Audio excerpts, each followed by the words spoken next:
L'objectif de l'atelier est essentiellement de faire d'une part un partage d'expérience sur base du business case IRIS, donc expliquer un petit peu quel est le trajet de la société, les étapes de développement, de retirer un certain nombre de leçons de cet exemple concret et puis de partager, je dirais, cette information avec l'auditoire qui intervient, qui pose des questions, qui donne son expérience. Donc, il y avait des gens dans la salle qui ont pris le parti de partager leur expérience, de donner leur point de vue sur certaines des idées avancées. Donc c'est très interactif, très intéressant. Pour moi, ça a été assez extraordinaire. Je veux dire, ici, c'est vraiment un exemple de réussite.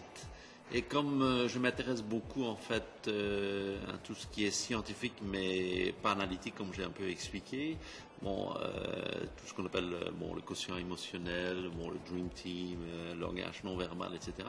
Et ici, c'est vraiment un exemple d'une personne qui a développé ce quotient émotionnel à un niveau extrêmement élevé.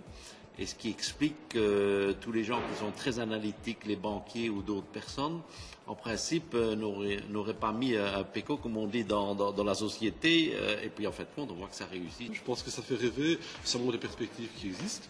Et ça donne des idées, peut-être, pour aller sur certains secteurs sur lesquels on n'est pas le plus brillant. Oui, il y a quand même des choses assez intéressantes.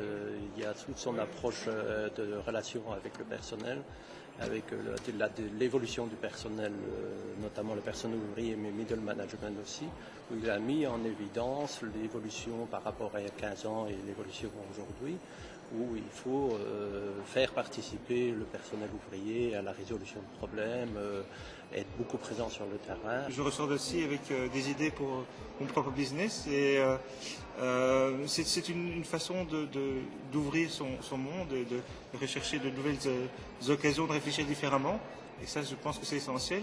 Et si on a l'occasion de le faire ici, entre nous, on peut le faire également à l'étranger, en récupérant toute cette expérience que les gens nous apportent, qui le colportent également. Et ça, je trouve que c'est très enrichissant. Un chef d'entreprise est toujours très intéressé par écouter un autre chef d'entreprise qui lui raconte quelque chose de différent, mais parfois pas de tout à fait différent.